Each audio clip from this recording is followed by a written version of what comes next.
Hey guys, Jeff Beggins and Craig Beggins. Beggins Brothers podcast coming to you live. This is a fun one. This is the top 5 things that you need to know to take with you into 2020. And it's really kind of a culmination of what we wish all agents had top of mind. But as you decide what your next year is going to be, these top 5 things will really help you. It's not painful. Take a quick look. And what are we doing in January? January 13th, 14th, and 15th will be our Next Level University here in Tampa. Sheraton 4 Points right by the airport. How do they RSVP? You go to beggins3.com and right at the top of the page says sign up here.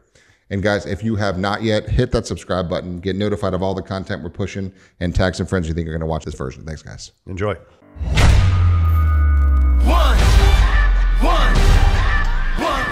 shot, now the future is yours. Go. December 18th. End of the year, coming to a whole new decade. End of the year for a real estate agent, because we take the whole week of Christmas off. That's right. So you've got the Beggins brothers coming to you today from beautiful Tampa, Florida. Cold today, 60 degrees. That's right. There's a little shivering going on. So a little bit of kind of flashback, remembrance, fast forward, all rolled into one. Craig and I were talking about what are the top 5 things we wish you as an agent really would accept and understand that will make your business better. Just the top 5. So I think you're going to get some pretty cool content out of this here today. So, I certainly hope so. In no order of importance, here's what we wrote down the top 5 things are. So number 1, let's banter about this one for a second.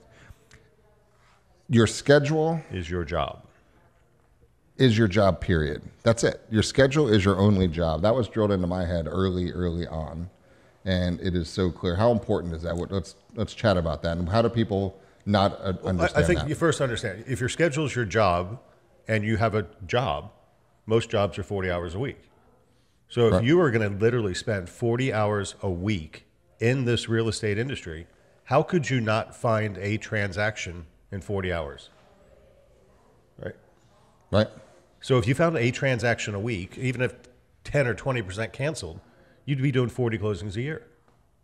And a lot of you are saying, well, I got this job because I didn't want a 40-hour-a-week job, and you want to do part-time, which is fine too. Mm-hmm. But that's even more important that you have your schedule be your only job. Because if you're dropping your kids off and you have from 10 o'clock until 2 o'clock, and that's your window to work, which is a reality for many of you right now, you have 4 workable hours, right? Because your priorities are hanging out with the family and the kids and taking care of what you need to take care of. So if you scheduled those 4 hours, though, you could be very productive. You could be masterfully productive in those 4 hours, especially if you know what you're doing. Mm-hmm. But if you don't have a schedule and you only have 4 hours, before you know it, by the time you have coffee and lunch and check your emails and your Facebook, it's time to go pick up the kids and you're broke. And you didn't really get any work done. Right. And if you're a productive agent, like we were having a great meeting here this morning, and we were talking about this from the top agent levels, which is rolling into our Next Level University class that we're doing, is one of the agents specifically was really frazzled because she's so busy and she's got too much business and is freaking herself out. And so the conversation evolved into schedule is your only job. And your schedule has to be critical, that nothing else gets in the way. I remember Dad Let's talk about things you put in your schedule. Okay. If you planned a half hour a day just to monitor your contracts and make sure your escrows are good and the inspections are on track and the lenders being contacted, most of us are not working 3 or 4 or 5 pending contracts at any given time, right? So to spend a half hour a day looking at your file would pretty much guarantee success, right? But if it's on your calendar from 9 o'clock to 9:30, I'm going to check my files. And then you're done. And the beautiful part about this is you can make your schedule whatever it is for you. If you like mornings or like afternoons, you can arrange it for mornings and afternoons. So that's what I see people get really screwed mostly, is when they lose control of their schedule. Yep. And then somebody calls and says, hey, I want to see a house. You said, okay, let's go run. And then now you're out of control. So, and with this thing, I live by my calendar. I've had 3 meetings already today. My thing went off, time to go podcast in Tampa. Bing, ding, ding, ding, ding. It just tells you where to go. That's right. Because you set it up that way too. Yep. And it's got to become important. Like I was talking about what Dad always instilled in me, and I know you too, is you've got to treat your schedule as the gospel of it all. So is that if you had to get a blood transfusion, right? And if you miss that blood transfusion. My dialysis is Tuesday at 3. I'm going to my dialysis at Tuesday at 3. If you don't, you die. That's right. So how many of those appointments are you going to miss? None. 0. So treat it as if you did have something like that when you will have to do it. And that's a critical one. So we wish you really take the time to really understand your schedule. Design a schedule that works for you. Whatever it is. Mm-hmm. And if it's 4 hours a day, it's 4 hours a day. But make them a productive 4 hours. And if it's taking Wednesdays and Sundays and Saturdays off, so be it. That's right. But make sure Mondays and the Tuesdays and Thursdays and the Fridays are better. Second one is, to me, I think this is one of the most critical ones. Pre-qualification is your number one skill. No doubt. Let's talk about that. Where do you see pitfalls with? Well, just speaking of our own business, we have over a 20% cancellation rate in contracts. And that baffles me because there's like 3 reasons contracts cancel. It didn't appraise, it didn't pass inspection, or Financing fell through. Well, we know those 3 things are the problem. Right. So before we accept an offer from a buyer, we should talk to the buyer's lender, right? And find out if he's actually made, how close they are. Because no buyer really should be looking at a property until they're pre-approved, right? Yeah. If you're going to solve these problems. Well, to solve all of those, if you were my potential listing, we're going to get the home inspection done up front. Right. This way we're not going to have any inspection issues. Any buyer who's even going to come under contract, I'm going to speak with the lender. Yep. And then we're going to have done our homework and we know the appraisal is going to come in. Right. And we're going to have talked to the other agent and say, look, if you want an as-is contract, understand this is as is. Right. I hate that. Here's where I see people. Let's talk about we've talked before about the 3 things that I have from a pre-qualification standpoint that I think if you don't follow, you're in deep, deep, deep trouble and your schedule's blown. But you're wasting too. your time. So if you're a buyer, if I met Craig and he says, hey, I want to look at houses, I'm ready to go, and I'm working with Wells Fargo. Great. You want to show me houses this weekend? Sure, I would. I'll see you at 10 o'clock Saturday. Great. Who are you working with at Wells Fargo? Right. Number 1 bullet point I have is speak with the lender. I'm going to take your pre-approval letter, look on the bottom, and it's going to say Carla Smith. And there's a phone number there. I'm going to call Carla, say, hey, Carla, Jeff Beggins here, Century 21. Listen, I'm working with Craig. How far, what kind of loan program do you have for him? Have you pulled his credit? Have you seen his pay stubs? What's going on? Where is he going to be? How much does he have to put down? And if she doesn't have those answers yet, then your buyer's not ready. You're not ready. It's rude for me to take you around if we don't have those answers because I can get you excited about how she can't afford. There's too many pitfalls. Right. And there's so many choices of loan officers, and there's some really good loan officers out there. And just really, like real estate agents, there's some really bad loan officers out there. That's right. So pre-qual that. Then the second one is if I'm showing you around, and you say, "Hey, show me Brandon and Bradenton and I'm deciding between Safety Harbor and Clearwater." He's not ready yet, so that's not really a good one yet. And then when do you have to be in your new home, sir? Oh, I don't know any urgency. Yeah, month to month in my apartment. No, my lease is up October 10th. Right. Then you're done. So without those 3 questions, I shouldn't be working with him as a real appointment. Now, he's a lead follow-up and incubator that I'm going to spend time with, but you're not getting in my car on Saturday to look at houses I'm not yet. missing the kids' football game. That's right. So I see that being a huge pitfall for agents because you get attached to the... Which goes right back to your schedule. Because if you don't pre-qualify your buyers, your schedule is shot. Because you'll be working with people that aren't ready to buy for hours and days on end. And then how about the fake listing appointments is the other thing I see from a pre-qual standpoint. So if you're thinking about selling your house, Craig, where are you moving to? Either Colorado or New Mexico. Right, no motivation. And what time frame do you need to be in your new place? Oh, we're not in a hurry. We'd probably like to do it by the summer. And the third one is, are you going to be realistic on your price? And the answer is clearly no, because you don't have a time frame to be anywhere because you have no place to be. So too many agents would run on that listing appointment because the guy's thinking about selling his house and their schedule's blown. They have no real contracts and they're freaked out and they're running out of control. So I wish you would spend more time in 2020 realizing how important pre-qualification is. I wouldn't even call it pre-qualification. I just call it qualification. Qualification. I wish we would not accept an offer from a buyer until we talk to them as a listing agent. And as a buyer's agent, I wouldn't have a buyer write an offer until I had them vetted for all those That's things. right. That's right. And what would you do if it was your home? Right. Would you let somebody in that you didn't know who they were and if they had any money? Right. I mean, what do we do for the multi-million-dollar homes? Right. And you're not getting in that house until we've seen your proof of funds. We've Googled, searched, and stalked your ass everywhere. And we've had a physical conversation to make sure that you're serious about the property. Why? Because it's the right thing to do. Yep. So if it's a $100,000 house, you should do it anyway. Why? Because that's the right thing to do. So qualify. So that's the second one. is interesting, and it's an interesting statement. Once you have a contract, you've got to learn how to let it go, because how much control do you have over that deal? Once you qualify it, it's throw it to the wind. Really It's throw it going to to the close wind. or it's not. There's only two things that can happen. It's going to close or it's not. It's going to appraise. Or it's not. It's going to pass inspection for the lender, Or it's not. and the guy's going to go through underwriting, Or it's or not it's gonna not. pass. Or they're going to be alive before closing, or they're not. I mean, literally that happens, right?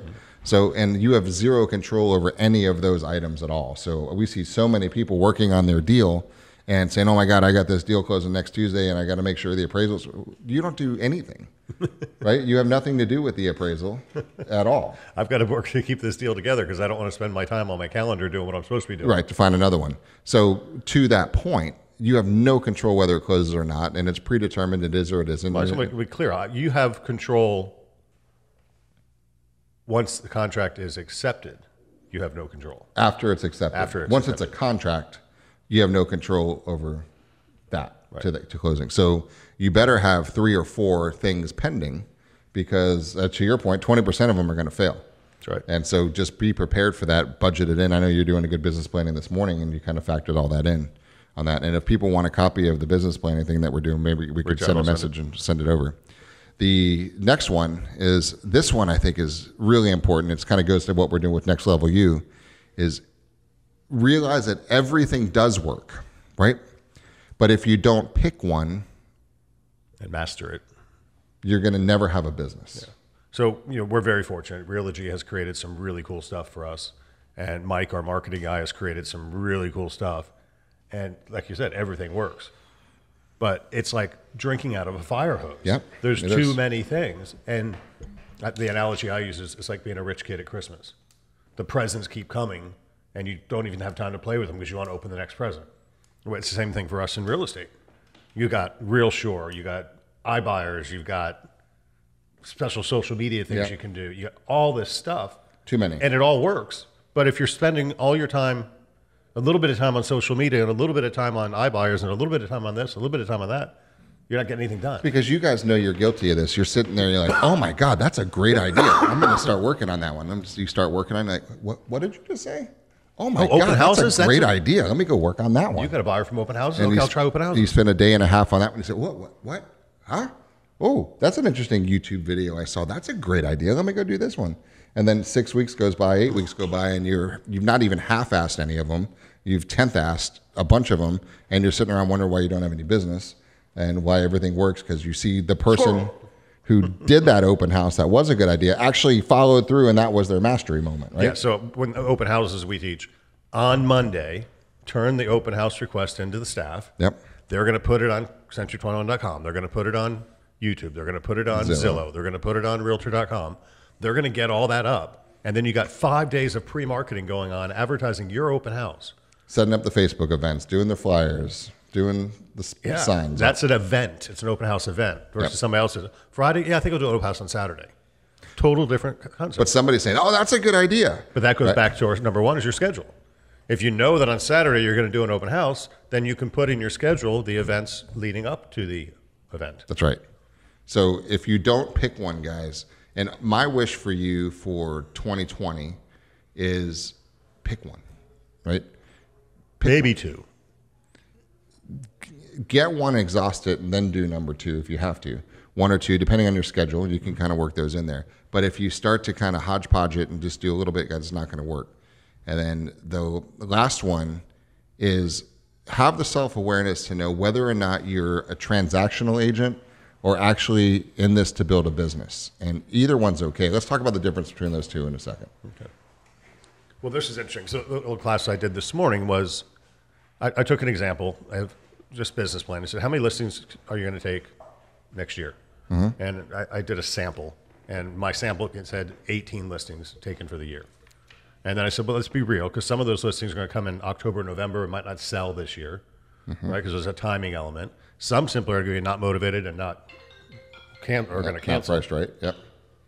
So we said out of 18 listings that we took, which would be 1.5 a month, we're going to have 14 of those close in the year.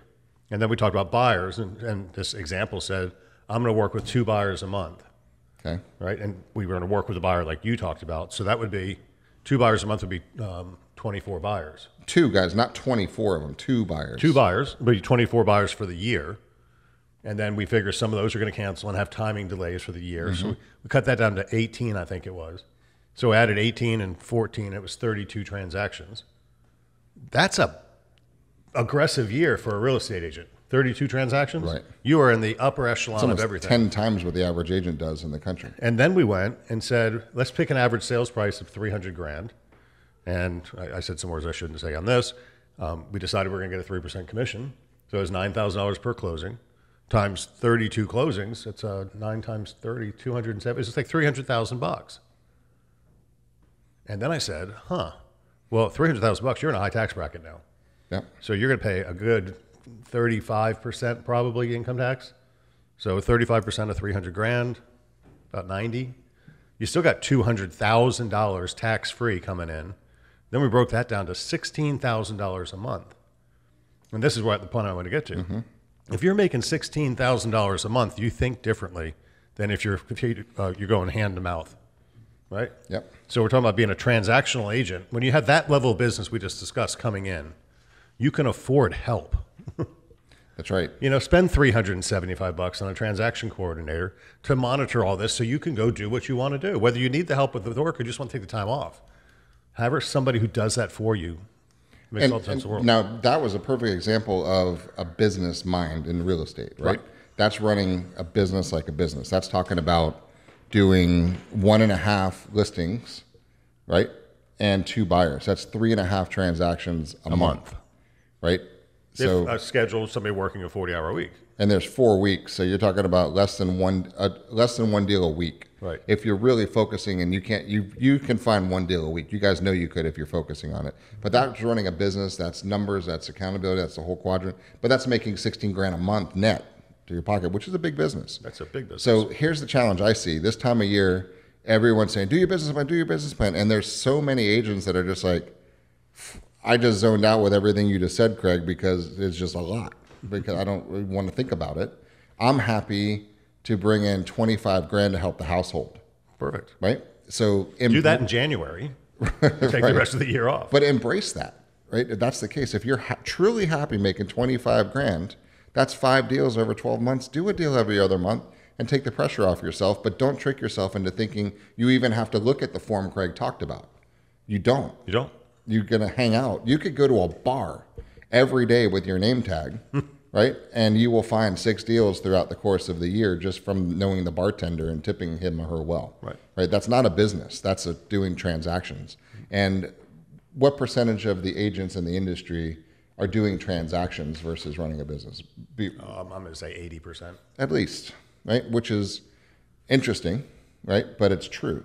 So most people are trying to force themselves into a business-minded plan when they're not business-minded people. And that's not a knock. Nope. That's being self-aware enough to know that you're don't even have the need to build a business. You're just simply trying to pop a few transactions and put some cash in the bank. So embrace that and stop tricking yourself into saying, oh, did I do my 1.5 listing presentation this week? It's bullshit, because you'll never do that because you don't have any reason to at all. Sure. So that's what I wish is the takeaway, is that you would be real with yourself, not for the year, for the quarter, right? And say, in Q1, we're about to do something I'm extremely excited about with Next Level U, and I know you are also. And we're breaking it into 3 separate classes. I think this is relevant to this point.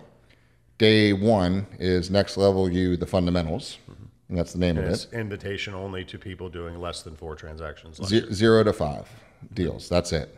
And 0 to 4 deals. And if you have done more than that, you're not in this class, because this is the fundamentals to get going.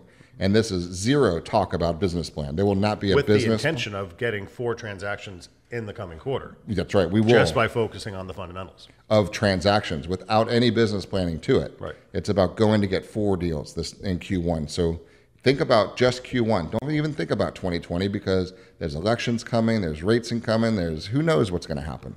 But 90 days from now, it's going to be exactly the same as it is now, or pretty close to the residual trail. So just know Q1. So the second day is kind of cool. And that is from 5 to 11 transactions. And that's a different group of people. That's a whole different mindset. They've got the fundamentals got the They can fundamentals write a down. contract. They can do that type of stuff. You're kind of competent and kind of confident, but you're still full of doubt, fear, and anxiety because you're not really good yet, because you don't have consistency to build a business, but you know how to do transactions, right? So that's going to be an interesting group because it'll evolve into somebody to just do more transactions or people that want to go to the next level, which is actually grow a business. And then day 3 is next level university for top agents. And that's you're doing consistently at least a deal a month. Yeah, so you can't even get in the room. At that level, you have a little bit of money, but not a lot of time. And what you're lacking is the control over your schedule, the consistency, and the ability to actually duplicate your activities so you can actually have an ongoing concern, which is a business that one day you could sell and actually have predictable income coming through. So I think that's going to be an interesting class because a lot of the solutions are not very sexy, right. It's not. It's back to basics, really, in most cases. Because once you get to that level of 12 deals or more, Yep. You're managing a whole different process. And here's the interesting thing about that one. It's going to be extremely confronting for the top agents because they are in a complacent mode because they're making money, right? And the people below them in the 2 classes prior are out to eat their lunch, right? Yep. And they're hungrier So you got to stay and ahead they're of your stronger. competition. So the top agent world is about defending your turf and building your brand so you're impenetrable from the people that are trying to shoot you down, right? So, and if you don't, the people that are in the fundamental class, 6 months, 9 months from now, they could totally own your sphere, right? If they're leveraging Facebook and Instagram and TikTok and Nextdoor and all the different things that we're teaching, they're extremely vulnerable, but they're so powerful if they just make a couple tweaks. But that's a business mindset there because they're beyond transactions. They're actually in business. Right. So that's the thing. So for you, I really want you to get a thought about what are you and where are you for Q1? Is it transactional based or are you really business based? So let's Soften that a little bit because it's okay to be transactional based. Yeah. As long as you're doing a good job and you're competent at what you do. Right. Yeah. You get a lot more experience when you do more transactions, so you're technically a little more better. But we were going over the roster today more better. with one of the agents here, and she does 3 deals a year. Every one of them is $1 million or $2 million bucks a year per transaction. She's thrilled. She's got her kids. She pulls in some extra cash. She travels most of the year with her husband. Life's good. That's a fantastic transactional agent. There's zero business plan with her at all. She has zero clue where her next deal is coming from. She's just lucky and fortunate to be in a really rich sphere, and deals will fall on her because she's a good person. There's no business plan to teach that, guys. That's it. So, take the pressure off yourself. and if she doesn't get the deals, oh well. Right. It doesn't really matter. But for those of you who are actually in this to build a business, realize that you may not be there yet, mentally and physically and capably yet. So let's get some transactions down. And open invitation coming up January 13th, 14th, and 15th. We are at the Sheraton 4 Points right by Tampa Airport for 3 days, and you'll probably see us push some stuff out about that. But Monday, the 13th, is for fundamentals, 0 to 4 deals, and we do check, and you will not get in that room if you're not in that bucket. Day 2 is 5 to 11 transactions closed in 2019, or you don't get into the room. And 12 plus, or you certainly don't get into the room, is on the 15th. So it's wide open, no cost. It's our rising tide raises all boats mantra. And so those of you who are watching now, we've got a lot of comments already, people wanting to come. We got people coming from a lot of different places for this too, on top of our agents. So it's going to be pretty cool. So anyway, let's summarize these top 5. Number 1, your schedule is your only job. Number 2, qualification. If you don't qualify it, guys, you're wasting everybody's time. Third one, realize that you have no control after it's under contract. It's going to happen or it's not. It's tough. It's tough to swallow that, but it's true. Well, that's a real acceptance term. Acceptance. Accept it. Yeah. There's only 2 options. It can close or it can't. And nothing you can do about it. That's it. Those are the only 2 options. So, And we were joking a little bit today. Said, here's how a real estate transaction really is. Hey, Craig, you want to sell your house? yeah. Hey, I'll give you $400,000 for it. How about 420? Okay. Let's close it in the middle of January, the 15th. Deal. All right. There's a deal. Yep. And I'm either going to show up on the 15th with $400,000 or I'm not. That's right. We don't even really need the contract because it's either going to happen or it's not. I want to buy and you want to sell, or you don't and I don't, and it's either going to happen or it's not. Same thing. There's nothing other than that. That's right. Once we come up with the agreements on it. So the fourth one is everything works, but if you don't pick something, Focus you're in deep trouble. And then transactional versus business. versus business minded, and have the self-awareness to appreciate and accept whichever one of those two you are, but don't be forced by your broker, your manager, your spouses, any coaches to try to force you into a business bucket when you're not there, right? Just say, I'm not going to build a business plan. I'm going to do 5 deals this year, and I don't know how the hell I'm going to get there, and I'm okay with that. Right? That's the way most people's business plan is. Yep. So do it. So that's our takeaways, and that's our kind of wish for the end of the year for you guys. So wishing you a phenomenal. We'll still do probably a couple more podcasts. We got a fun one coming up. We're going to squeak in before the end of the year for you guys. So keep an eye out for that. Cool. Any parting words, Mr. Beggins? Have a safe and enjoyable holiday season. Get a little business planning in and come ready to. He said he couldn't help saying business planning. I can't.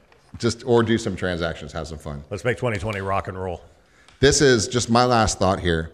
From everything I can see and read and feel and research and just sense, 2020 could be The best year ever. the best year in the history of the economy, the industry, and everything. There's never been all of these things lining up in place to make it that perfect, with consumer confidence, with rates low, inventory low, buyer demand high, everything going well. So prepare now and exhaust yourself in 2020 so you can take advantage of things when things ultimately will shift, because they will. But this is not the year it's going to shift, guys. This is the year to actually crush it. So take some time, reach out to Craig or myself anytime. We can help you as always. And thank you for watching. Make hay when the sun shines. That's it. Thanks, guys. Good.